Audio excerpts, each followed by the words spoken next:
pagi teman-teman RXCV dimanapun kalian berada. Gimana kabar kalian? Semoga kabar kalian semua sehat dan diberikan banyak rezeki yang melimpah. Amin ya robbal alamin.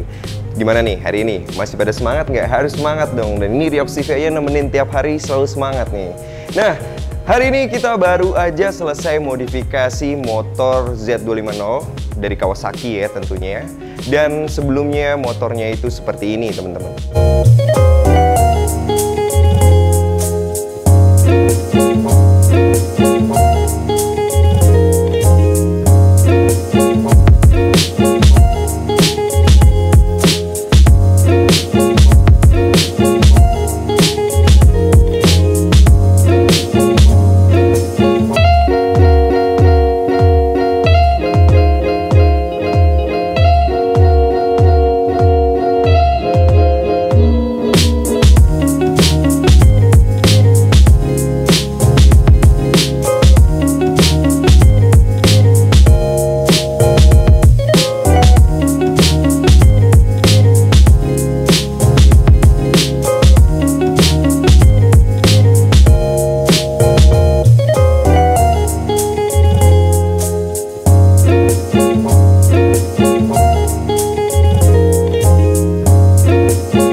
Jadi di motor ini seperti yang kalian tahu banyak banget bisa dibilang kerusakan, atau sebenarnya kerusakan yang masih simpel-simpel aja.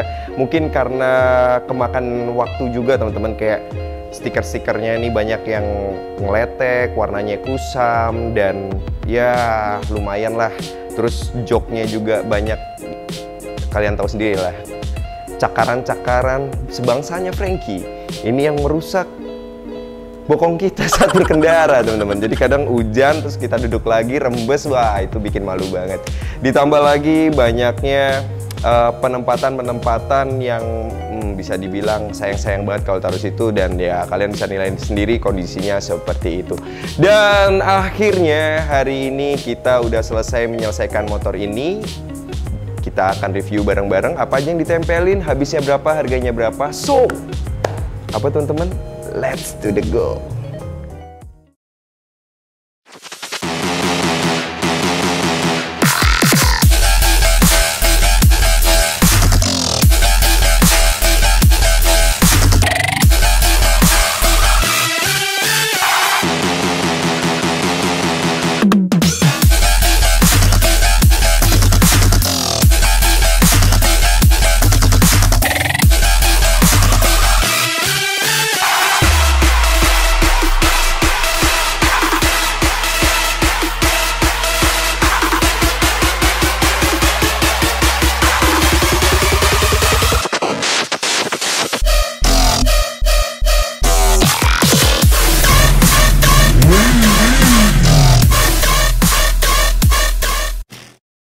Oke teman-teman RXCV, jadi ini dia motornya. Gimana menurut kalian? Nah tadi udah ngeliat sebelumnya dan sekarang udah jadinya nih teman-teman.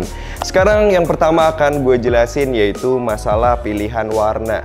Awalnya ownernya ini pengen, wah warnanya kayaknya perlu diganti nih. Dan dari RXCV sendiri bilang, wah jangan deh kayaknya kalau diganti. Kenapa? Karena kalian tahu sendiri, warna orange ini bener-bener warna yang bener-bener bikin mata itu boom banget teman-teman. Kalian ingat nggak waktu kita pernah mereview modifikasi si ganteng yaitu Ninja 250cc yang warnanya orange juga? Betapa manisnya motor itu. So di motor ini warna orange ini juga bener-bener membuat gejolak di hati teman-teman. Warnanya ini bener-bener rare banget dan warnanya ini bener-bener asik banget. So kalau misalkan harus di repaint, sayang-sayang banget. Tapi di sini RXCV hanya memodifikasi, dalam arti lain cuma merepsol aja teman-teman. So yang rusak-rusak, yang bocel-bocel ini diperbaharui lagi teman-teman.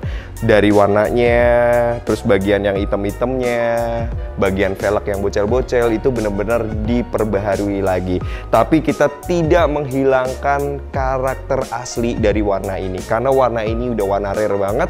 Jarang banget, coba kalian lihat deh, jarang banget nemuin yang kayak gini. So untuk memperbaiki cat-cat yang rusak dan plus detailingnya itu menghabiskan biaya segini kurang lebih. Jadi kayak baru ya bang? Tentu banget jadi kayak baru, sampai nggak ada yang bocel-bocel, sampai nggak ada yang kayak kemarin yang kalian lihat di video pertama tadi. Ini bener-bener mulus banget kayak baru teman-teman. Nah sekarang kita tetap masuk ke pertampanan duniawi nih. Nah kalian tahu sendiri bangsanya Franky itu kalau menyerang yang diserang simple banget, bukan motornya atau bukan pengendaranya. Yang diserang adalah bagian jok teman-teman. Tapi spesialnya di bagian jok yang diperbaiki saat ini dikasih gel di bagian jok tengahnya ini, agar saat perjalanan jauh itu tidak sakit teman-teman. Ya alias nggak panas, atau bisa dibilang kan suka bokong suka panas gitu ya. Nah si pihak ownernya ini sangat cerdas banget dengan menyematkan gel di dalamnya. Nah, ini teman-teman kalau yang suka touring bisa ditiru nih cara si ownernya ini. Ini keren banget. So untuk memperbaiki joknya, kulit joknya beserta instalasi gel di dalamnya, ini menghabiskan biaya segini. Bang, apakah gel itu bermanfaat banget bang? Ya sebenarnya sih memang perlu juga ya. Kadang kalau kita perjalanan jauh itu suka panas atau suka ngerasa wah gimana ya gitu. Dengan adanya gel ini agak sedikit lebih empuk dan lebih nyaman teman-teman. Tapi saat pemasangan baiknya jok standarnya itu dipapas lagi agar penempatannya gelnya itu gak ngeganggu estetik dari joknya teman-teman. Kurang lebih kayak gitu. Oke, sekarang kita lanjut lagi masih dari sisi tampilan. Tentunya untuk plat nomor depan dan belakang sekarang dibikin kayak semacam dibikinin TLTD-nya atau semacam dibikinin dudukannya agar motornya itu lebih rapih dan gak acak-acakan. Nah, yang bagian depan seperti yang kalian lihat sendiri bentuknya sekarang kayak gini. Jadi lebih keren, jadi lebih bersih, gak nempel di mana-mana dan lebih tertata. Untuk bagian depannya aja dudukannya itu menghabiskan biaya segini teman-teman. Dan bagian belakang ala-ala Ryox CV, tentunya pakai TLTD agar kelihatan lebih rapih. Kalau sebelumnya ada pelentongan-pelentongan kanan kiri, sekarang udah rapih, simple gitu aja. Jadi kelihatannya itu bener-bener good banget. Dan menghabiskan biaya TLTD-nya itu segini. Nah, nggak sampai situ aja, langsung belakangnya kita templokin 3-in-1 teman-teman, biar lebih melekat di hati nih. Karena bagian belakangnya itu udah kentang banget. Ini tuh udah enak banget dilihatnya dan udah bagus banget. Jadi biar lebih enak, biar lebih asik, itu langsung aja deh dipasangin dipasangin stop lamp 3-in-1 kayak gini.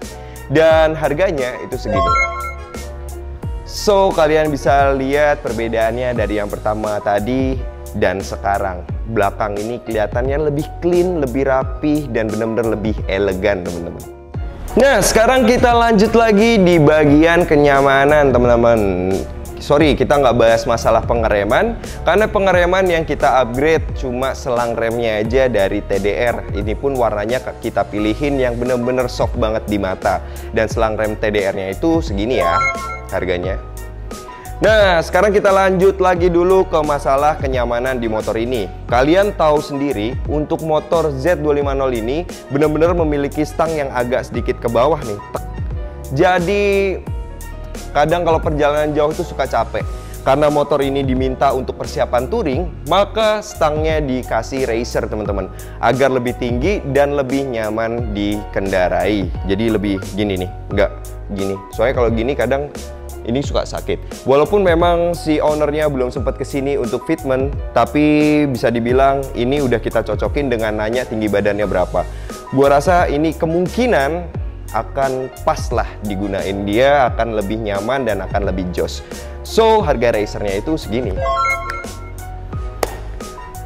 Masih lanjut ke kenyamanan, nggak hanya depan aja, di bagian belakangnya shock breakernya juga di-upgrade teman-teman. Nah ini pakai merek yang sama kayak si Mimin, karena Mimin udah ngebuktiin sampai mana-mana pakai shock breaker ini aman dan enak. So kita rekomendasikan dipasang di sini juga. Red It GP masih belum terkalahkan dari sisi harga yang bener-bener alhamdulillah nggak terlalu mahal. Kualitasnya juga bisa, udah Mimin sering ceritain lah di situ, dan gue juga sering menyampaikan ceritanya Mimin bahwa shock ini tuh bekerja dengan baik banget. Dan untuk shock breaker belakangnya itu menghabiskan biaya segini. Cuma mungkin nanti akan diinformasikan ke si ownernya bahwasannya shock breaker ini bisa disesuaikan dengan kebutuhan. Karena biasanya orang-orang yang belum tahu itu main pakai aja tuh. main pakai aja ya kan. Padahal shock breaker itu bisa disesuaikan hard atau softnya sesuai dengan kebutuhan kita. Mungkin nanti akan kita informasikan. Ini tampilannya juga keren banget shock breakernya.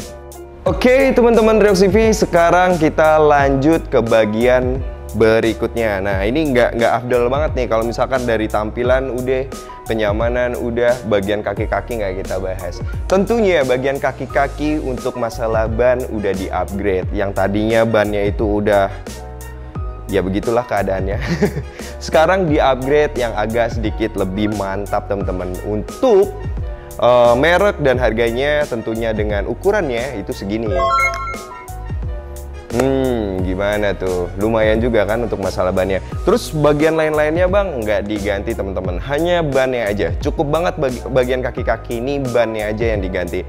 Karena kalian tahu sendiri kalau mau perjalanan touring kita benar-benar harus pakai ban yang pas banget sesuai dengan kebutuhan kita. Apalagi kalau kayak contohnya gue sendiri, gue itu sangat perlu banget ban yang soft. Bang, tapi kan cepet habis. Yes sih, tapi gue udah nyaman banget dan udah melekat banget dengan ban soft. Dan masing-masing masing-masing rider tuh punya style masing-masing. Dia lebih nyaman di ban apa. Kecuali kalau kalian bisa mengkondisikan dalam sisi hujan atau apa, itu kan ya kalian maunya kayak gimana. Ada yang medium soft atau yang kayak segala macam. Ya balik lagi kalian itu sukanya yang kayak gimana sih gitu. Oke teman-teman, sekarang kita lanjut ke bahas perintilan-perintilan apa aja nih yang ketempel di motor ini. Yang pertama masalah hager bawah teman-teman. Nah hager bawah ini juga diganti karena yang sebelumnya itu meleot. Mungkin karena udah terlalu lama dan mungkin juga memang ya nggak tahu juga ya kenapa bisa meleot begitu ya kan. Dan untuk hagernya ini harganya segini. Hager ini bisa dibilang hager yang simple banget, nggak aneh-aneh, dan bagus juga kalau misalkan kita pakai yang kayak gini. Jangan sampai keperangkap pakai hager yang gede banget, yang ala-ala moge. Nah itu lebih baik pakai hager standar ini aja, udah cukup teman-teman. Dan hal yang paling afdol, yaitu ganti spion yang bener-bener Riox TV hobi banget nih teman-teman. Spion ini harganya segini. Udah sering lah dijelasin masalah spion ini teman-teman. Jadi kelihatan lebih manis teman-teman.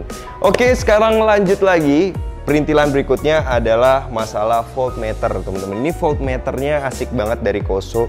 Modelnya bulat dan penempatannya juga asik banget di bagian situ, di bagian bulat tengahnya itu. Jadi untuk mengetahui bagaimana keadaan akinya nih, akinya udah gimana nih keadaannya ya. Apalagi kalau motornya ini kan jarang dipakai, atau motornya ini sering ngandang dipakainya buat touring doang atau kayak gimana, itu perlu banget kita mengetahui bagaimana kualitas dari aki kita melalui voltmeter ini teman-teman. Dan voltmeter dari Koso harganya segini.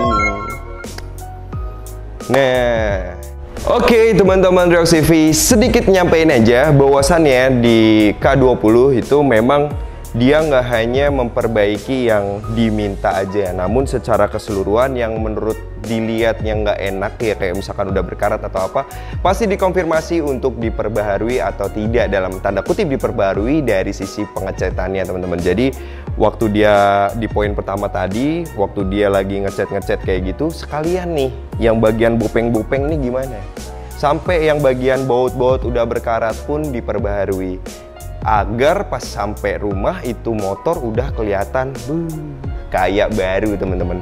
Dan di sini gue melihat motor ini perbedaannya antara pas baru datang sama sekarang itu jauh banget.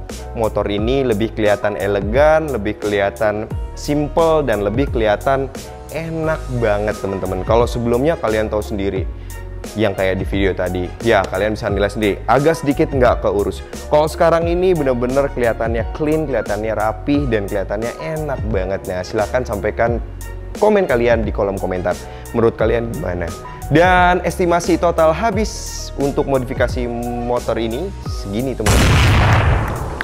Nah kalau misalkan ada yang kelewat-kelewat, nanti Mimin bisa kasih kejelasannya, keterangannya di kolom deskripsi. Dan kalau kalian lagi mau lihat-lihat, lagi mau ngebidik-bidik parts modifikasinya apa sih tadi tuh di Z250 dan segala macam, lebih detailnya di kolom deskripsi. Kalian bisa lihat sendiri di sana teman-teman. So itu aja informasi yang bisa kita share hari ini buat kalian. Tetap semangat, COVID lagi merajalela, kalian harus bener-bener bisa mengikuti protokol. Karena gue pun juga, karena gue jauh-jauhan ya sama Mimin nih. Kalau deket ya gue pakai masker, karena gue juga nggak mau deket-deket sama Mimin. Mimin, aduh, nggak jelas. Jadi tetap jaga kesehatan kalian dan tetap semangat. Sampai ketemu di video-video berikutnya, and dadah.